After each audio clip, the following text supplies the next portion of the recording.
오늘 하나님께서 우리에게 주시는 말씀 여호수아서 8장 1절, 2절 그리고 10절부터 17절까지 말씀입니다.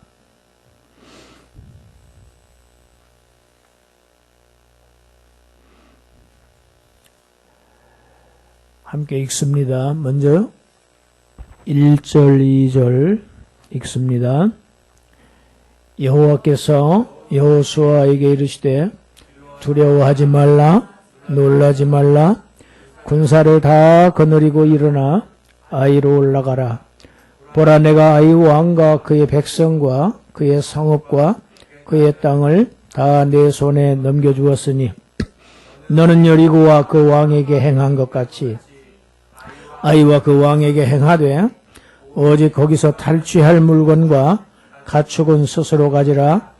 너는 아이 성 뒤에 복병을 둘지니라 하시니 10절 여호수아가 아침에 일찍 일어나 백성을 점호하고 이스라엘 장로들과 더불어 백성에 앞서 아이로 올라가매 그와 함께한 군사가 다 올라가서 그 성읍 앞에 가까이 이르러 아이 북쪽에 진치니 그와 아이 사이에는 한 골짜기가 있더라. 그가 약 5,000명을 택하여 성읍 서쪽 베델과 아이 사이에 매복시키니 이와 같이 성읍 북쪽에는 온 군대가 있고 성읍 서쪽에는 복병이 있었더라. 여호수아가 그 밤에 골짜기 가운데로 들어가니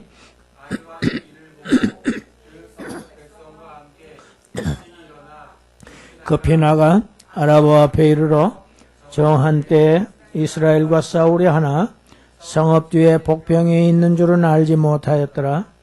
여호수아와 온 이스라엘이 그들 앞에서 거짓으로 패한 척하여 광야 길로 도망하매 그 성읍에 있는 모든 백성이 그들을 추격하려고 모여 여호수아를 추격하며 유인함을 받아 아이 성읍을 멀리 떠나니 아이와 베델에 이스라엘을 따라가지 아니한 자가 하나도 없으며 성문을 열어놓고 이스라엘을 추격하였더라. 아멘.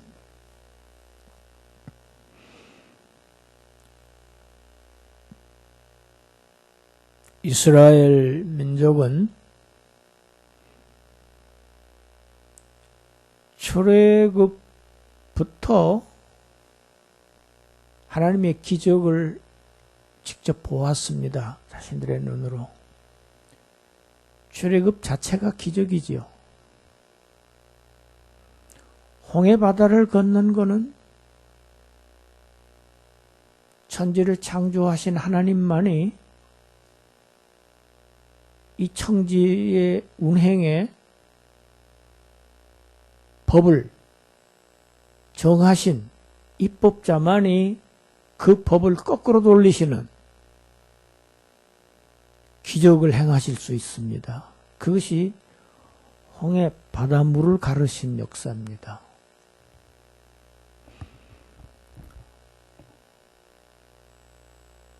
광야에서 40년 살았던 것도 날마다 기적이었습니다. 하늘에서 양식이 내려오는 것, 그 기적 때문에 살았습니다. 생명의 떡 때문에.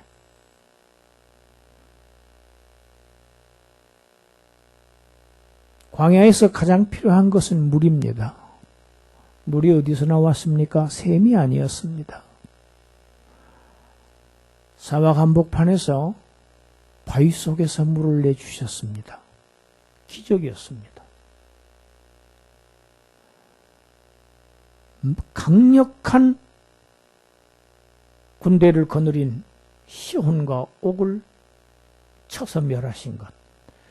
이스라엘의 능력이 아니었죠. 하나님의 전능하신 하나님, 엘로힘의 역사입니다.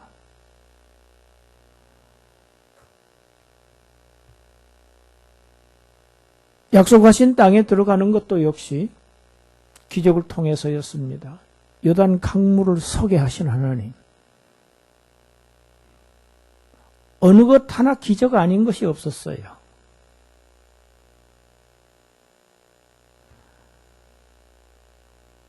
여리고성을 하나님의 말씀대로 돌기만 했을 뿐인데 그 견고한 성이 무너져 내리는 그 현장을, 그 장엄한 하나님의 역사를 그들은 실제 자신들의 눈으로 보았습니다. 그 하나님이 얼마나 능력 있는 하나님이시고 얼마나 적들에게는 무서운 하나님이신지, 죄를 멸하시는 하나님은 얼마나 철저하신지를 잘 보았습니다.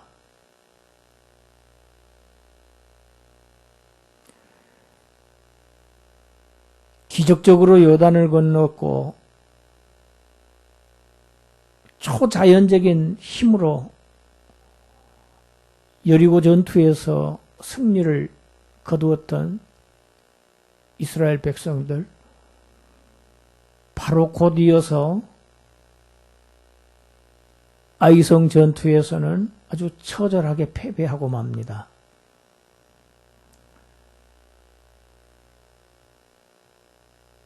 죄가 얼마나 무서운지를 지금 성경은 우리에게 가르치고 있습니다. 이스라엘 백성 다가 아니었습니다. 한 사람이었습니다. 한 사람의 죄로 전 이스라엘 백성들이 전쟁에서 패하고 치욕을 맛본 것입니다.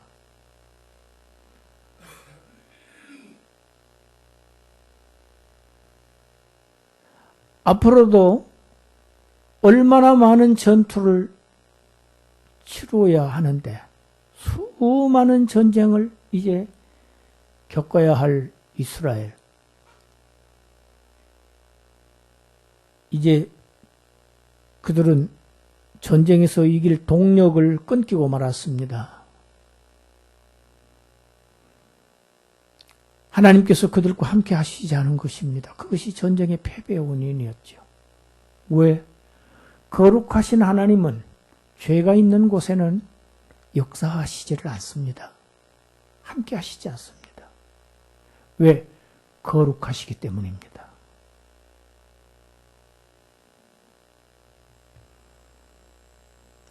그러나 이스라엘이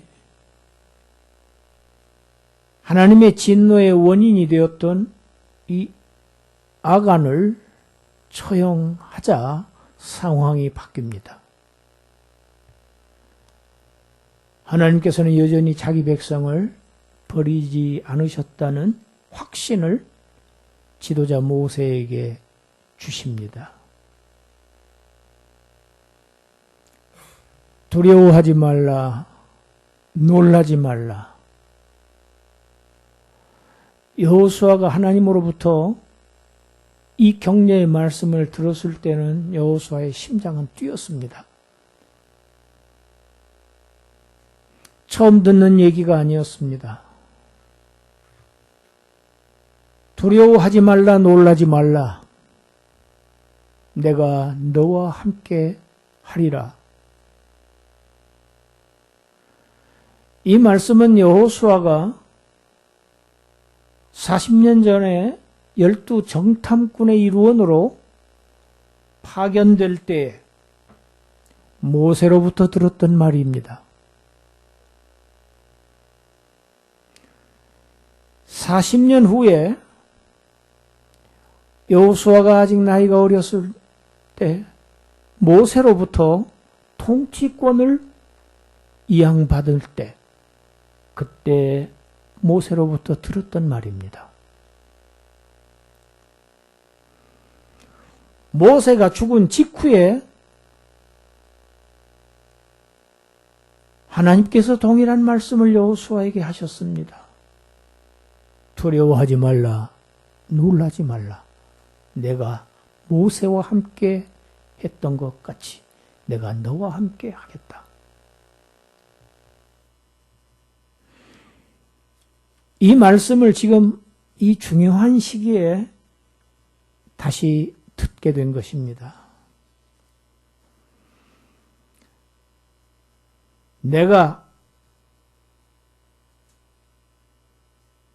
아이성,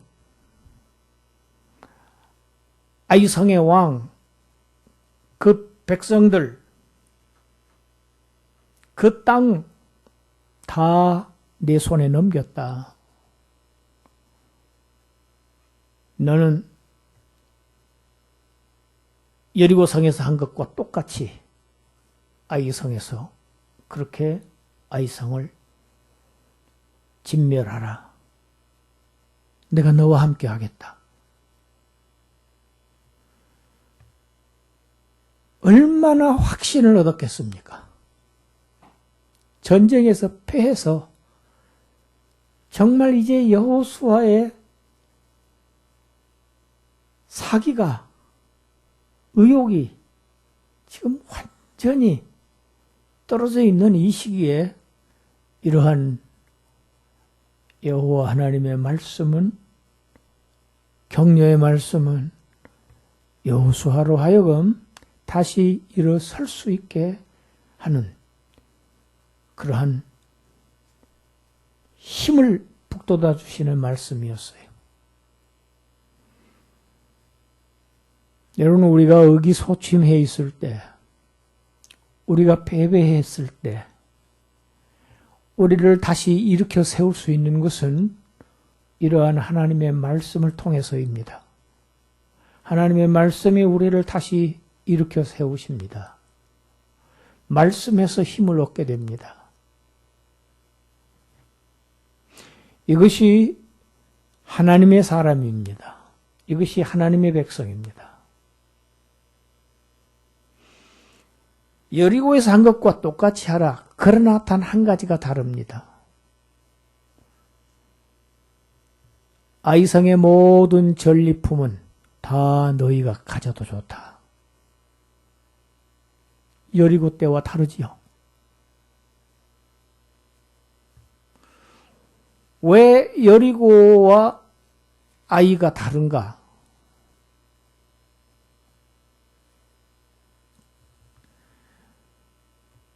여리고는 가나안의 첫 성이었습니다. 그 첫 성은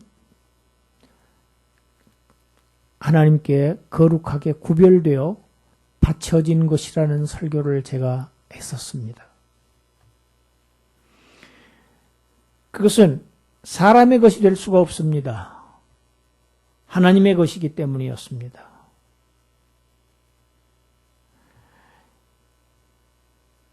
첫째 것, 이것이 굉장히 성경에서 중요한 의미를 갖습니다. 여러분, 우리가 압니다. 이스라엘 자손들이 출애굽할 때 바로가 하나님의 명을 거역하고 이스라엘 백성을 놓아주지를 않지요. 그래서 열 재앙을 내리시는데 그때 그날 6월절 밤에 하나님께서 애굽 땅에 있는 모든 집의 장자를 죽이시지요. 모든 가축의 첫째 것을 난 것을 다 쳐서 죽이십니다. 그것이 하나님의 애굽에 대한 심판이었습니다. 첫째 것을 죽였다는 것은, 첫 아들을 죽였다는 것, 짐승의 첫 새끼를 죽였다는 것은 전부를 내가 다 죽인다는 뜻입니다. 대표로. 그 첫째 것은 대표입니다. 여러분, 아담이 인류의 대표였지요. 그래서 전 인류에게 사망이 역사한 겁니다. 우리가 죽는 이유가 아담의 죄 때문입니다. 그 첫 번째, 첫 아담이기 때문에 그래요. 그런데 애굽 안에서 거주하고 있지만 일정한 지역, 고센 지방에 살고 있던 하나님의 백성들의 장자들, 그 집의 가축들의 첫 것은 죽지 않았습니다. 하나님께서 죽이시지 않았어요. 대신 무엇을 죽였습니까? 어린 양을 죽여서 문설주와 임방에 그 피를 발랐기 때문에 어린 양의 피로 대속했다. 이걸 대속이라고 성경은 표현합니다. 대신 값을 치루었다. 어린 양의 피가 값을 치르고 대신 이스라엘의 장자와 짐승의 첫 것들은 다 살아서 자신들의 소유로 가지고 있게 되었지요. 거기에서 근거한 것입니다. 출애굽기 12장에서 6월절이 나오고 13장에 가서 그 내용이 나옵니다. 13장 2절 우리 함께 읽습니다. 이스라엘 자손 중에서 사람이나 짐승을 막론하고 처음 난 모든 것은 다 거룩히 구별하여 내게 돌리라. 이는 내 것이니라. 왜요? 다 죽었는데 그날 밤에 하나님께서 사람이나 짐승이나 처음 난 모든 것들은 다 이스라엘의 첫 것들은 다 살리셨기 때문에 살리시는데 무엇으로? 어린 양으로 대속해서 대신 죽음으로 대신 희생으로 살렸기 때문에 그것들은 내 것이다. 하나님의 소유라는 것입니다.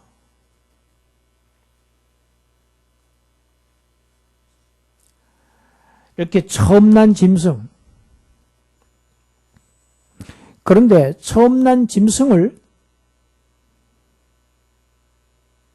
들이지 않고 살리는 방 자기 것으로 자기의 소유로 삼는 또 길이 있습니다. 율법을 정하셨어요.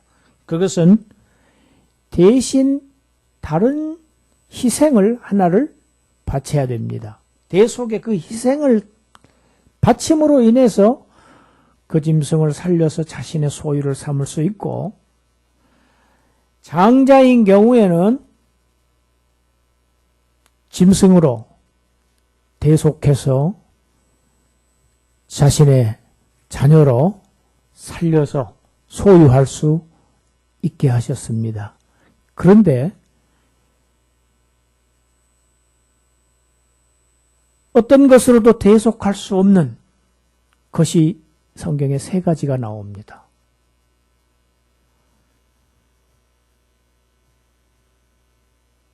그것이 레위기 27장에 기록되어 있는 말씀인데 우리 함께 보겠습니다. 레위기 27장 먼저 26절 첫 번째 것입니다. 오직 가축 중에 처음 난 것은 여호와께 드릴 첫 것이라. 소나 양은 여호와의 것이니 누구든지 그것으로는 성별하여 드리지 못할 것이며. 소나 양은 누구의 것이다? 여호와의 것이다.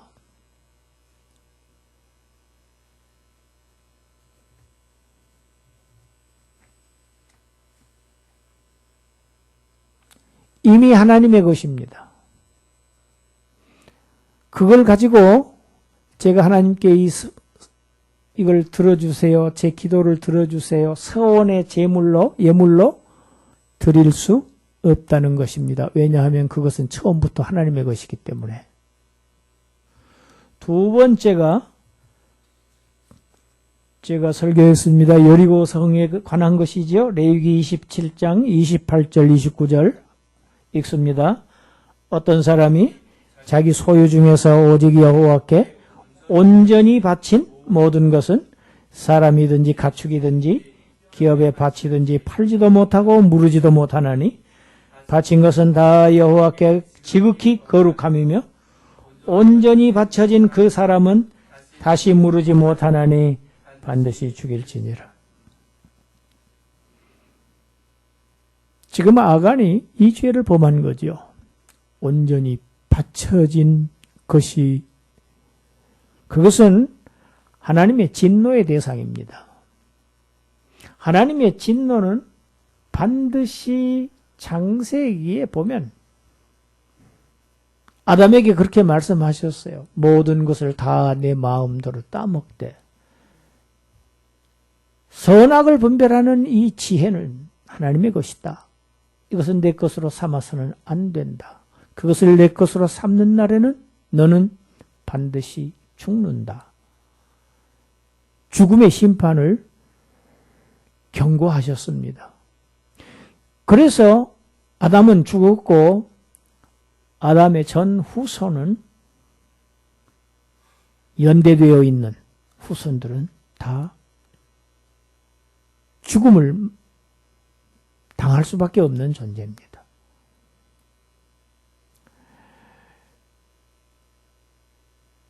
하나님의 진노의 대상, 하나님의 심판의 대상을 사람이 살릴 수가 없다는 겁니다. 심판은 하나님의 주권입니다. 선악을 분별하시는 온전한 심판관이신, 재판관이신 하나님의 고유 권한입니다. 이 하나님의 이 고유 권한을 누구도 침해할 수 없다는 것입니다. 그래서 여리고 성이 그렇고 여리고의 왕이 그렇고 여리고에 있는 모든 것들은 다 하나님께 바쳐진 것이다. 이것이 두 번째 것이고 세 번째 얘기를 레위기 27장 30절 이하에서 하고 있습니다. 함께 읽습니다. 그리고 그 땅의 10분의 1, 곧 그 땅의 곡식이나 나무의 열매는 그 10분의 1은 여호와의 것이니 여호와의 성물이라. 또 만일 어떤 사람이 그의 11조를 물으려면 그것에 5분의 1을 더할 것이요 모든 소나 양의 11조는 목자의 지팡이 아래로 통과하는 것의 10번째 것마다 여호와의 성물이 되리라. 그 우열을 가리거나 바꾸거나 하지 말라. 바꾸면 둘 다 거룩하리니 모르지 못하리라. 처음 난 것, 첫 열매, 이것은 모든 것을 대표합니다. 우리가 예배하는 주님의 첫날, 주의 첫날은 모든 날의 대표입니다. 첫날인 오늘 이렇게 예배하는 것은 오늘 하루만 하나님의 날이고 나머지 6날은 나의 날이라는 게 아니고 다 하나님의 날인지만은 대표로 오늘 하루를 하나님 앞에 나와서 예배하고 경배하며 이 날은 하나님을 경외하는 날, 그 일만 하는 날로 별도로 거룩하게 구별해서 예배하는 것입니다. 11조 마찬가지죠. 모든 소득의 대표로서 하나님 것이라는 것을 시인하는 것입니다. 왜? 이스라엘 민족에게 지금까지 땅이 없었지요. 그런데 이제 가나안에 들어가게 되면 그 땅에서 소득이 생깁니다. 그 땅을 누가 주셨습니까? 하나님께서 주셨다는 얘기입니다. 하나님께서 약속하셔 주셨다는 얘기입니다. 그 땅에 그 하나님을 대적하는 백성들을 누가 쫓아냈습니까? 하나님께서 쫓아내셨어요. 그리고 그 땅을 하나님께서 분배해 주셨어요. 그래서 거기에서 그 복을, 가나안 복지에서 복을 누리게 하신 분이 하나님입니다. 이 땅은 하나님께서 주신 것입니다. 이것을 고백하고 시인하는 것이 30절 이하의 말씀입니다. 이게 율법입니다. 절대로 자기의 소유로 삼을 수 없는 하나님의 것, 이 세 가지를 구별하고 있습니다. 아이성은 지금 여기에 해당되지 않지요.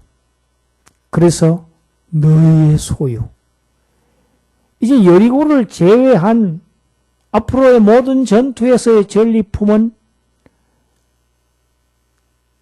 이스라엘 군사들이 가지게 됩니다. 여러분, 여기서 우리가 안타까운 생각을 금할 수가 없지요. 만일 아간이 자신의 이기심과 자신의 탐욕을 조금만 더 절제하고 억누르고 하나님의 말씀을 순종했더라면 아이성에 있는 모든 물건, 모든 짐승들 다 가질 수 있었습니다. 탐욕이 그런 것입니다.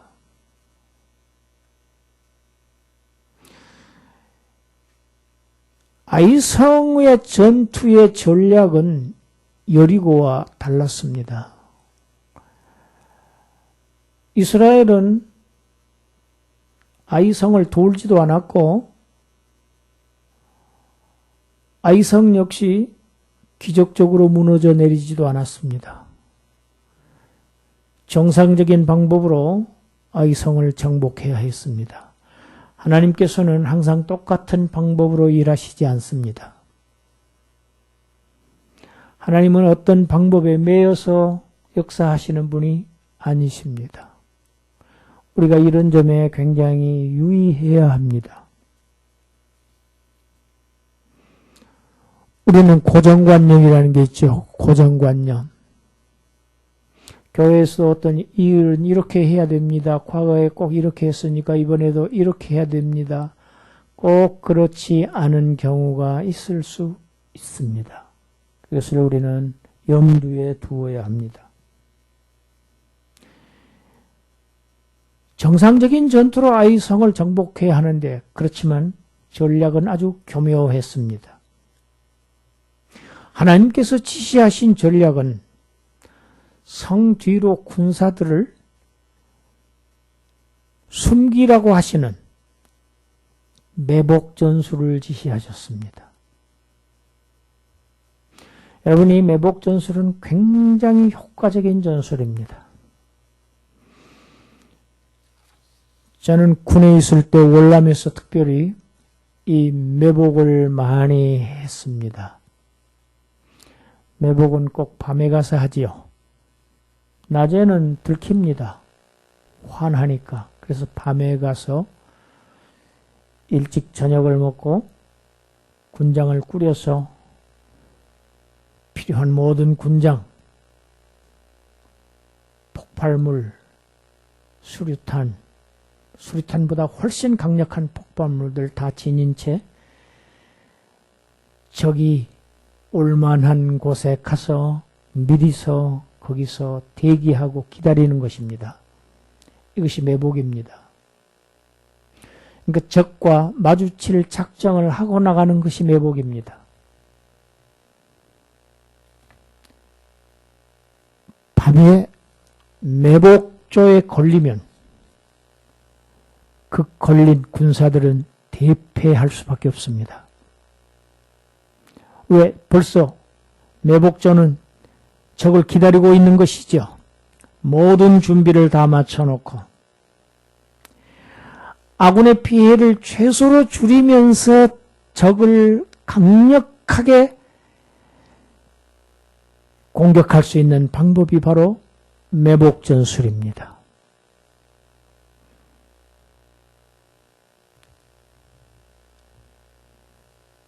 이스라엘을 3개 진으로 나누라고 하나님께서 명하십니다. 제1진은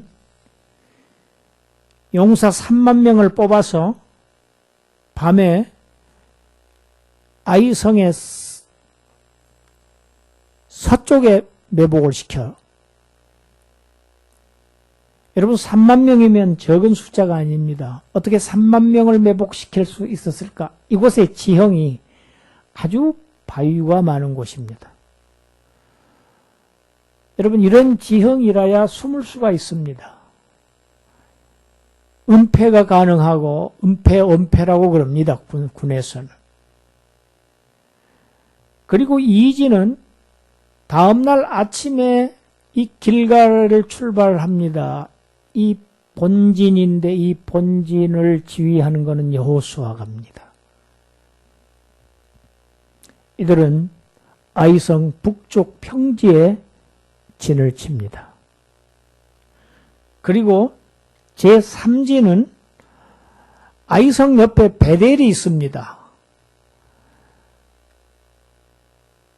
베델로부터 올지도 모르는 지원군, 그 지원군을 차단하기 위해서 베델과 아이 사이에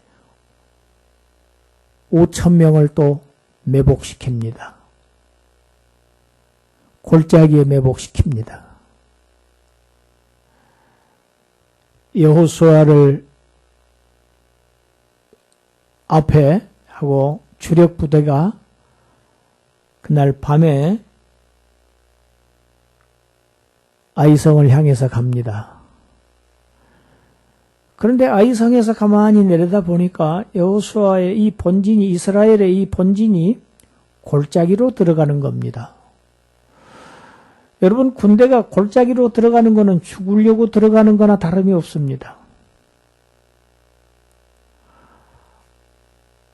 아니, 적군을 골짜기로 몰아와 넣는 것이 이기는 방법입니다. 전승에서는. 그런데 보아하니 자기들 발 스스로 골짜기로 들어가는 것이 아닙니까? 밤에 거리 들어가서 거기에 야영하는 것을 본 아이성의 이 왕이 아침 일찍 군대를 이제 출동시켜서 이 이스라엘의 본진을 공격하고 이제 추격합니다.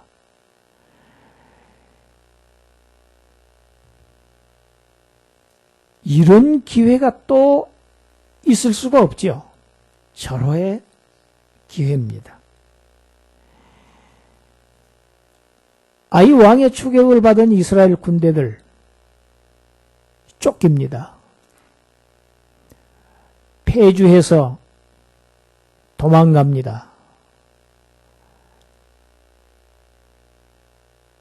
열심히 전력을 다해서 아이 군대가 이스라엘을 뒤쫓습니다.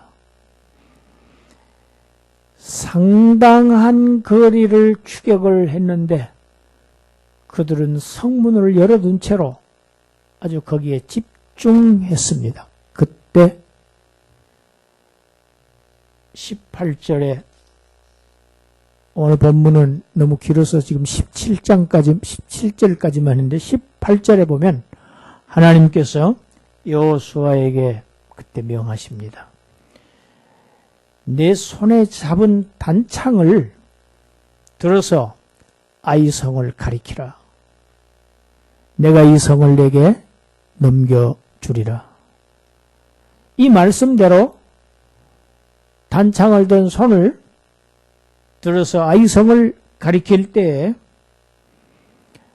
서쪽에 매복해 있던 3만 명의 이스라엘 군들이 전부 다 문이 활짝 성문이 열려 있는 이 아이성으로 들어가서 아이성을 점령하고 아이성에 불을 지릅니다.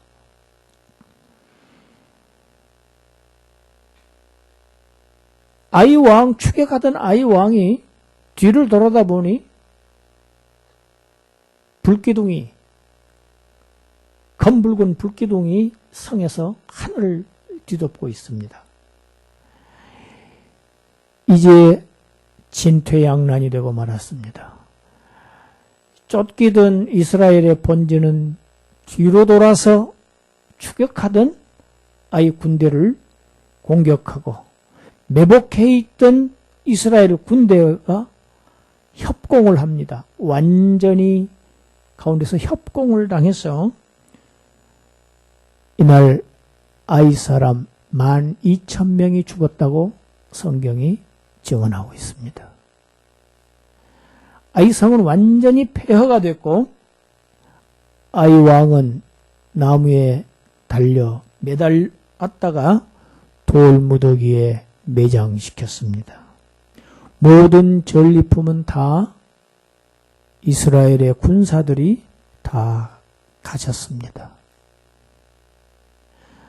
우리 본문 26절을 함께 읽겠습니다. 여호수아 8장 26절.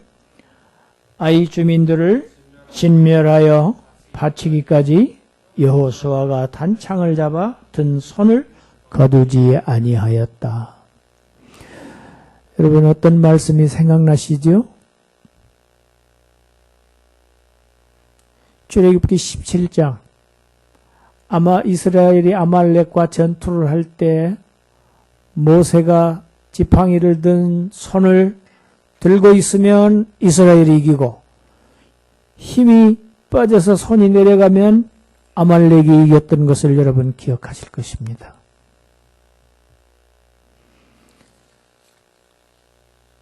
여호수아가 단창을 잡아 든 손을 거두지 아니하였다.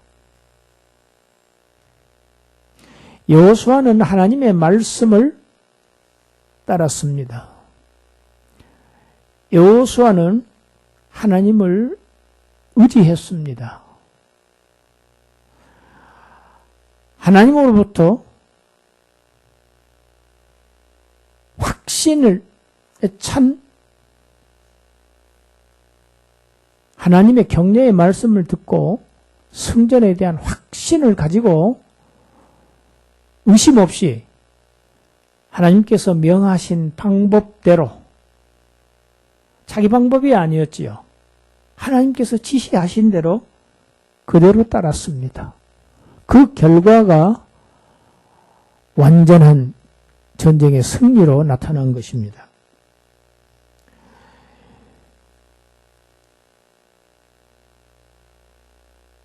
아이성에서 패배한 경험이 있었던 여호수아지요.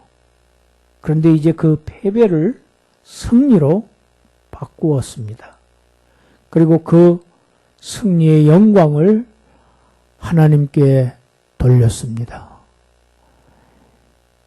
자기의 전략이 출중해서 이겼다고, 자기의 지도력이 뛰어났다고 오만하거나 교만하거나 하나님 위에 자신이 서지를 않았습니다. 이것이 사울왕과 다른 점이었습니다.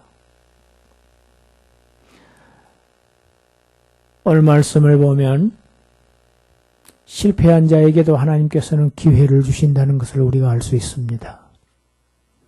회개하면, 돌이키면, 하나님께로 돌아오면 하나님은 또다시 기회를 주신다. 하나님의 말씀에 순종하면 하나님의 사랑은 회복된다.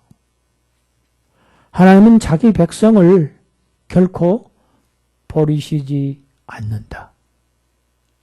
실패한 자 돌이키고 돌아오기를 기다리시는 하나님. 그래서 과거의 패배를 승리로 바꾸어 주시는 하나님. 회복시키시는 하나님. 그 은혜를 저와 여러분들이 이 어려운 시기를 사는 저와 여러분들이 하나님으로부터 받기를 원합니다. 하나님은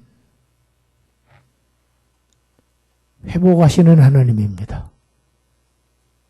우리 스스로는 회복할 수 없지만 하나님께서 회복의 은혜를 주십니다. 우리가 하나님께로 돌이키면, 돌아오면, 하나님만을 의존하면 하나님께서 하십니다. 이 은혜가 우리 모두에게 임하기를 주님의 이름으로 축원합니다. 기도하겠습니다. 하나님,